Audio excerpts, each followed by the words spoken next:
உலகெங்கும் நிறைந்திருக்கும் தமிழ் நேயர்கள் அனைவருக்கும் எமது மனமார்ந்த வணக்கம். நான் உங்கள் ஜோதிடர் அந்தியூர் சுதாகர், பாரம்பரிய முறை ஜோதிட ஆராய்ச்சியாளர். இன்று நாம் காணக்கூடிய தலைப்பு குருமங்கள யோகம். குருமங்கள யோகம்னா உங்களுடைய தனஸ்தானாதிபதி, உங்களுடைய 7ஆம் வீட்டிற்கு அதிபதி, உங்களுடைய 3ஆம் வீட்டிற்கு அதிபதியும் 6ஆம் வீட்டிற்கு அதிபதியும் இணைந்து உங்களுக்கு அஷ்டமத்தில், அதாவது கெட்டவன் கெட்டிடில் கிட்டிடும் ராஜயோகம்னு சொல்லுவோம், அந்த அமைப்பு குரு பகவானால் உங்களுக்கு உண்டாயிருக்கு. அதே நேரத்தில் செவ்வாயும் குருவும் இணையும் பொழுது குருமங்கள அமைப்பு உண்டாகும். அது எந்த இடத்துல அமைஞ்சிருக்குன்னா அஷ்டமஸ்தானத்தில் அமைஞ்சிருக்கு. 8ஆம் வீட்டில் இந்த இரு கிரகங்கள் அமைந்தால் திடீர் யோகம், திடீர் அதிர்ஷ்டம். வாழ்க்கையில் ரொம்ப நாளாக கஷ்டப்பட்டு ரொம்ப பண நெருக்கடிகளுக்கு ஆளாகி நான் இன்ட்ரெஸ்ட்டுக்கு பணம் வாங்கி மீண்டும் மீண்டும் வட்டியவே கட்டிக்கிட்டு இருக்கிறேன், அந்த கடன் சுமைகள் அதிகரிச்சுக்கிட்டே போகுது, தொழிலில் எல்லாத்தையும் எடுத்து நான் போடுறேன், ஆனால் நான் போடுறதை தான் தவிர அதில் எதுவும் எடுக்க முடியல, என்கிட்ட வேலை செய்கிற தொழிலாளிக்கு இருக்கிற நிம்மதி சந்தோஷங்கள் கூட முதலாளியாகப்பட்ட எனக்கு இல்லை என்ற மன வருத்தத்தில் இருக்கக்கூடியவங்களுக்கும் சரி, தன் வேலையை பர்ஃபெக்டாக செய்து ஆனாலும் கடைசியில் தான் எவ்வளோ எஃபர்ட் போட்டும் அந்த எஃபர்ட்டையும் மீறி தகுதியே இல்லாதவங்க ரொம்ப குறைவான உழைப்பை செய்து அவங்க பதவி உயர்வும் சரி, வளர்ச்சி முன்னேற்றங்களையும் சரி, தனக்கு கிடைக்க வேண்டிய வாய்ப்புகள் அவங்க தட்டி பறிச்சுட்டு போகும் பொழுது அதனுடைய வழி வேதனை எப்படி இருக்குன்றது துலாம் ராசி அன்பர்களுக்கு நல்லாவே தெரியும். அதை கடந்து தான் நீங்கள் வந்திருக்கிறீங்க.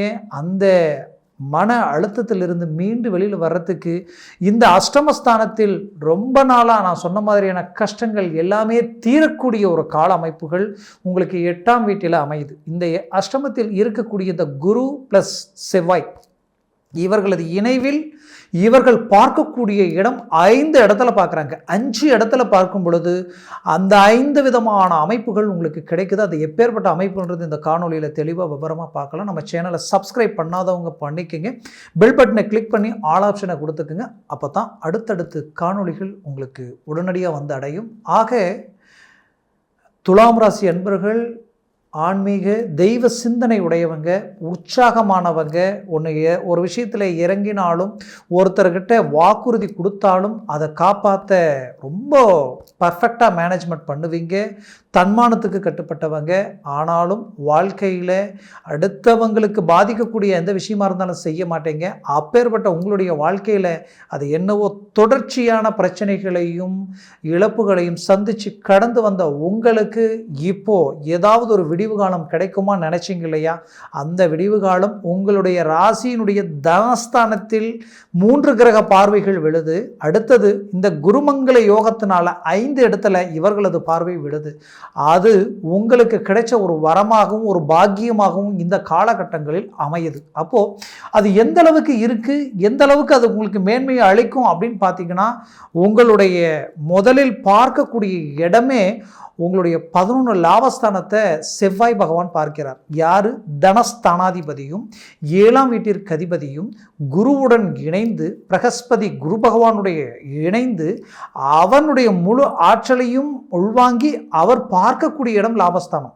அப்போ தனஸ்தானாதிபதி லாபஸ்தானத்தை பார்த்தாலே இத்தனை நாளாக தொழிலில் நீங்கப்பட்ட பாதிப்புகளிலிருந்து மீண்டு வெளியில் வந்து பெரிய லெவலில் வளர்ச்சியோட லாபத்தை அடைய போகிறீங்க. ஒன்று. ரெண்டாவது, தனஸ்தானாதி மட்டும் கிடையாது, அவர் லாபஸ்தானாதிபதியும் அவர் 7ஆம் வீட்டிற்கு அதிபதி. அந்த 7ஆம் வீட்டிற்கு அதிபதின்றது என்னன்னா, ஒன்று நட்பு, ரெண்டாவது மனைவி, உங்களுடைய பார்ட்னர்ஷிப், உங்களுடைய வாடிக்கையாளர்கள், உங்களுடைய கிளைண்ட். அது மட்டும் இல்லாமல் தொழில் ரீதியில் எங்கெங்கே நட்புகள் இருக்கோ, எங்கெங்கே ஏற்றுமதி இறக்குமதி எல்லாம் பண்ணுறீங்க, அது எல்லாமே. அப்போது இந்த இடமெல்லாம் உங்களுக்கு பலம் பெறும். அப்போ உங்கள் நட்பால் உங்களுக்கு ஏதோ ஒரு டேர்னிங், தன வருவாய் உண்டாகுது. உங்களுடைய பார்ட்னர்ஷிப்பால் ஏதாவது ஒரு பணப்புழக்கங்கள் உண்டாகி உங்களுடைய தொழில் விருத்தியை இன்னும் அடுத்த கட்டத்துக்கு கொண்டு போகணும்னு நினைக்கிறவங்களுக்கு இப்போ உரிய ஒரு காலமாக இருக்கும். அதுலேயும் குறிப்பாக பார்ட்னர்ஷிப் ரீதியில் இருக்கக்கூடிய பிரச்சனைகள் நீங்கக்கூடிய ஒரு காலம்.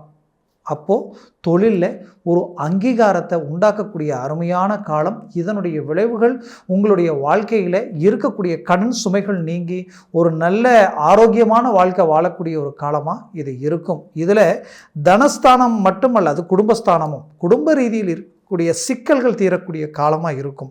ஒரு புறம் இது குடும்பஸ்தானம், மறுபுறம் மனைவி சார்ந்த இடம் 7ஆம் வீடு. கடந்த காலகட்டங்களில் உங்களுக்கு குரு உங்களுடைய அஷ்டமஸ்தானத்தில் இருந்தாலும் இந்த ராகு கேதுக்களினுடைய பாதிப்புகளால் கணவன் மனைவிக்குள் இருக்கக்கூடிய மிஸ் அண்டர்ஸ்டாண்டிங் நீங்கி மீண்டும் ஒன்றிணைந்து வாழக்கூடிய ஒரு காலமாக இருக்கும். உங்கள் சொந்தம் பந்தம் உற்றார் உறவினர்களால் மூன்றாவது தேர்ட் பர்சன்னால் தேவையில்லாத பிரச்சனைகளால் உங்களுக்குள்ள சிக்கல்கள் உண்டாகி இன்றைக்கி நீங்கள் ஒன்று சேர்ந்து வாழ முடியாத அளவுக்கெல்லாம் டைவர்ஸ் வரைக்கும் போனவங்களாக இருப்பீங்க. அந்த பிரச்சனைகளெல்லாம் சரியாகி மீண்டும் ஒன்றிணைந்து குடும்பத்தினுடைய மேன்மைகள் உங்களுக்கு உண்டாகக்கூடிய ஒரு காலமாக இது இருக்கும். இதில் குறிப்பாக சொல்லணும்னா இந்த பார்வை அடுத்தது விழக்கூடிய இடமே பார்த்திங்கன்னா உங்களுக்கு 12ஆம் வீட்டில் விழுது. 12ஆம் வீட்டில் குரு பார்வை விழுது. 11ஆம் வீட்டில் விழக்கூடிய பார்வையால் தொழிலில் வளர்ச்சி கிடைக்கும், வேலையில் ப்ரமோஷன் கிடைக்க போகுது, வேலையில் இருக்கக்கூடிய சிக்கல்கள் நீங்க போகுது, ஒரு நல்ல இலக்கை நோக்கி பயணம் பண்ண போகிறீங்க. சிலர் வேலையில் இருந்து இன்றைக்கி உங்கள் வேலை அவ்வளோதான், இன்னொரு 1 மாதத்தில் வேறு இடத்துல பார்த்துக்குங்கன்ற அளவுக்கெல்லாம் சிலர் வேலை மாறக்கூடிய காலகட்டங்கள் அமைஞ்சிருக்கும். எங்கே புதுசாக வேலை கிடைக்குமோ கிடைக்காதுன்ற பயத்தில் இருப்பீங்க. அந்த பயம் உங்களுக்கு வேண்டியதில் கிடைக்க போகுது 100%. இந்த காலகட்டங்களில் கரெக்டாக சொல்ல போகணுன்னா இந்த அமைவுகள் எப்பிருந்து எப்போ வரைக்கும் பார்த்தீங்கன்னா இது கரெக்டாக 45 நாட்கள். ஜூலை மாதம் 13ஆம் தேதியிலிருந்து உங்களுக்கு ஆகஸ்ட் மாதம் 25ஆம் தேதி வரைக்குமே இந்த கால அமைவுகள் உங்களுக்கு இருக்கும். அந்த காலகட்டங்களில் 100% உங்களுக்கு இது சக்ஸஸ் கிடைக்கும். மேற்கொண்டு புதுசாக வேலைக்கு முயற்சி பண்ணுறவங்களுக்கும் கிடைக்கும். டெம்பரவரியாக இருக்கிறவங்களுக்கு பர்மனெண்ட் ஆகக்கூடிய ஒரு காலமாக இது இருக்கும். ஏன் இது நான் இவ்வளோ போல்டாக சொல்கிறேன்னா, உங்களுடைய ராசியினுடைய தனஸ்தானத்தையும் செவ்வாயுடைய சொந்த வீட்டை மீண்டும் அவர் பார்க்கிறார். இதில் 3ஆம் வீட்டையும் ப்ளஸ் 4 அந்தஸ்துக்குரிய இடமும் பார்வை விழக்கூடிய ஒரு காலமாக இது இருக்குது. அப்போது இங்கே எல்லா அமைவுகளும் உங்களுக்கு பக்கபலமாக இருக்கிறதுனால இந்த காலம் உங்களுக்கு கிடைச்ச ஒரு வரமாக நினைங்க. 12ஆம் வீட்டை குரு 2வது பட்சமாக பார்க்கறதுனால 5ஆம் பார்வையால் வெளிநாடு போகக்கூடிய வாய்ப்புகள் கிடைக்கும். வெளிநாட்டில் இருந்து சில சிரமங்களுக்கு ஆளாகிட்டு எனக்கு மீண்டும் அடுத்த கட்டத்துக்குண்டான முயற்சிகள் பலனளிக்குமா, சக்ஸஸ் கிடைக்குமா, குடும்ப ரீதியில் மேன்மைகள் கிடைக்குமா, என்னுடைய பொருளாதாரம் உயருமா, பிரச்சனை விட்டு வெளியில் வருமா நினைச்சவங்களுக்கு 100% இந்த 12ஆம் வீட்டில் விழக்கூடிய குரு பார்வையால் 100% பெரிய லெவலில் ஒரு மாற்றங்களும் மாறுதல்களும் உங்களுக்கு கிடைக்க போகுது. திடீர் யோகம், திடீர் அதிர்ஷ்டம் உண்டாக போகுது. 3வது, இந்த 2 கிரகங்கள் இணைந்து உங்களுடைய குடும்பஸ்தானத்தை பார்க்கிறாங்க. எப்படின்னா செவ்வாயுடைய வீட்டை பார்க்கிறார், குரு பகவான் செவ்வாயுடன் இணைந்து செவ்வாய் வீட்டை பார்க்கிறார். அப்போது இந்த 2 கிரகங்களுடைய பார்வை மட்டும் அங்கே விழலை. சனி வக்கரம் அடைஞ்சு உங்களுடைய துலாம் ராசிக்கு யோககாரகனே சனி பகவான் தான், அவரும் அந்த விருச்சிக ராசியை பார்க்கிறார். அப்போது உங்களுடைய குடும்பஸ்தானத்தையும் தனஸ்தானத்தையும் இந்த 3 கிரகங்களுடைய பார்வையால் உங்களுடைய வாழ்க்கையில் கொடுத்த வாக்கை நீங்கள் காப்பாற்ற போகிறீங்க. குடும்பத்தை சார்ந்த தேவைகளை பூர்த்தி பண்ண போகிறீங்க. கிட்டத்தட்ட பல பேர் உங்களுடைய வாழ்க்கையில் கடந்த இந்த ஜூன் மாதமே நீங்கள் வீடு வேலை, உங்களுடைய குடும்பத்துக்கு தேவையாகப்பட்ட பூமி வீடு அமைப்புகள், வீடு கட்ட ஆரம்பிச்சிருப்பீங்க, இல்லை வீடு வாங்குறதுக்கு அட்வான்ஸ் கொடுத்துருப்பீங்க. இது ஏதாவது ஒன்று நீங்கள் பண்ணியிருப்பீங்க. இந்த அமைப்புகள் எல்லாம் கூடி வந்துருச்சு. அப்படி பண்ணலையேன்ற வருத்தத்தில் இருந்தீங்கன்னா நான் சொன்ன இந்த 45 நாட்களில் இது நடக்கும். அடுத்தது தனம் செல்வாக்கு கைக்கூடி வரப்போகுது. வீடு வேலையை ஆரம்பிச்சிட்டோமே எல்லாம் கரெக்டாக முடிச்சிடும்ன்ற பயம் உங்களுக்குள்ளே இருக்கும். கண்டிப்பாக முடிச்சிருவீங்க, தைரியமாக இருங்க. அடுத்தது பார்த்திங்கன்னா இந்த குரு பார்வை எங்கே, இந்த செவ்வாய் பார்வை எங்கே விழுதுன்னா உங்களுடைய 3ஆம் வீட்டில் விழுது. 3ஆம் வீடுன்றது முயற்சி, வெற்றி, சகாயம், சப்போர்ட்டு, உங்களுடைய ஸ்பீடு, வேகம், இது எல்லாத்தையும் குறிக்கக்கூடிய இடம். 100% 3ஆம் இடம் பலம் பெறும் பொழுது இது வரைக்கும் இல்லாத ஒரு வேகம் உங்ககிட்ட உண்டாகும், இது வரைக்கும் இல்லாத ஒரு தைரியம் உங்களுக்கு உருவாகும். அதையும் தாண்டி ஏற்கனவே சில சிக்கலில் மாட்டிக்கிட்டு இதை விட்டு எப்படி வெளியில் வர்றதுன்னு தெரியாமல் முழிச்சிட்டு இருக்கக்கூடிய உங்களுக்கு அழகாக உங்களுடைய தெளிவான ஆற்றலில் வெளியில் வந்துடுவீங்க, சாதிச்சிருவீங்க, சக்ஸஸ் அடைஞ்சிருவீங்க. வழக்கு சம்மந்தப்பட்ட பிரச்சனைகள், அதே போல் பூமி சார்ந்த வழக்குகள், அதே நேரத்தில் வரவு செலவு கொடுக்கல் வாங்கல் ரீதியில் வாங்கின கொடுத்த இடத்துல சில கோர்ட்டு பிரச்சனை, வழக்கு சம்மந்தப்பட்ட பாதிப்புகளில் ரொம்ப நாளாக பிரச்சனை நடந்துகிட்டு இருக்குன்னு நினைச்சவங்களுக்கு இதில் ஒரு விடிவு காலம் உங்களுக்கு கிடைக்கும். ஆக மொத்தத்தில் இந்த கால அமைப்புகள் 4வது அமைப்பாக உங்களுடைய 3ஆம் வீட்டில் விழக்கூடிய இந்த பார்வை உங்களுக்கு டோட்டலான ஒரு டேர்னிங் கிடைக்க போகுது. இது எல்லாத்த விட குரு பார்வை உங்களுக்கு 4ஆம் வீட்டில் விழுது. அடுத்தது 5வது சப்ஜெக்டாக 4வது வீட்டில் குரு பார்வை 9ஆம் பார்வையாக விழுது. இப்படி விழும் பொழுது இந்த குரு பார்வையால் 4ஆம் வீட்டில் விழுந்தால் இந்த 4ஆம் இடம்ன்றது மண், மனை, பூமி சம்மந்தப்பட்ட விஷயங்களில் நீங்கள் வெற்றி அடைய போகிறீங்க. ரியல் எஸ்டேட் சார்ந்த தொழில் செய்கிறவங்களுக்கு இந்த காலம் ஒரு பொற்காலம், நல்ல பூமி மாற்றங்களை உண்டாக்கிடுவீங்க. அடுத்தது விவசாய சார்ந்த தொழிலும் ஆடு மாடு பசு சம்மந்தப்பட்ட விஷயங்கள் எல்லாமே கை கொடுக்கும். இதில் வண்டி வாகனங்கள் கனரக சம்மந்தப்பட்ட வேலை சார்ந்த அமைப்புகளில் இருக்கிறவங்களுக்கு மாபெரும் வளர்ச்சி கொடுக்கக்கூடிய ஒரு காலமாக இருக்கும். வண்டி வாங்கணும்னு நினைக்கிறவங்க வாங்கிடுவீங்க, கார் வாங்கணும்னு நினைக்கிறவங்களும் வாங்கிடுவீங்க. இந்த காலகட்டங்களில் இதெல்லாம் உங்களுக்கு கைக்கூடி வரும். இதில் குறிப்பாக சொல்லணும்னா தாய் வழி சொத்துக்கள், தாய் வழி உறவு முறை உங்களுக்கு ரொம்ப மேன்மைகள் அளிக்கும். தாய் ஆரோக்கிய ரீதியில் மேன்மைகள் அளிக்கும். இந்த அமைப்புகள் எல்லாம் கைக்கூடி வரும். குறிப்பாக இந்த 4ஆம் வீடுன்றது அந்தஸ்து மரியாதை சார்ந்த இடம். அப்போ உங்கள் அந்தஸ்து உயரும், சொத்துக்கள் உங்களுக்கு கைக்கூடி வரும்.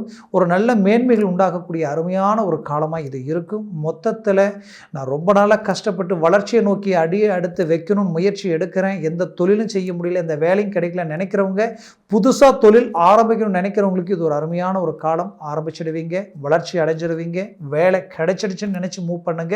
100% உங்களுக்கு கிடைக்குது. மொத்தத்தில் இந்த காலகட்டங்களில் உங்களுடைய பிள்ளைகளும் உங்களுடைய பேச்சை கேட்கலன்னு நினைக்கிறவங்க கூட அவங்க உங்கள் ரூட்டுக்கு வந்து ஒரு நல்ல மேன்மைகளை அடைவாங்க. அவங்க எடுக்கக்கூடிய முடிவிலிருந்து மாறுவாங்க.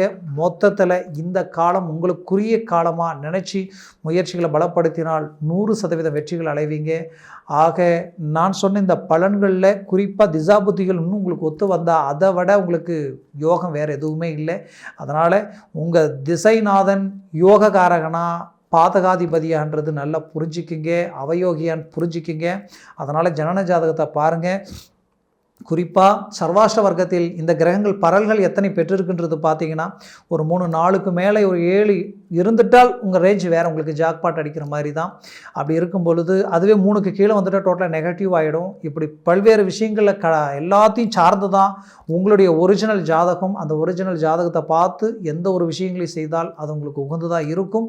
பார்க்கணும்னு நினச்சிங்கன்னா கீழே இருக்கக்கூடிய கான்டாக்ட் நம்பருக்கு கால் பண்ணி முன்பதிவு செய்து வாட்ஸ்அப் மூலமாக உங்கள் ஜனன ஜாதகத்தை அனுப்பி தெளிவாக விவரமாக கேட்டு தெரிஞ்சு எந்த ஒரு முடிவுகள் எடுங்க. அது 100% வெற்றிகளும் மாபெரும் திருப்பங்களையும் உண்டாக்கும். ஆக துலாம் ராசி அன்பர்களின் வாழ்க்கை வளமாக அமைந்திட எமது மனமார்ந்த வாழ்த்துக்கள். நன்றி, வணக்கம். மீண்டும் சந்திக்கலாம்.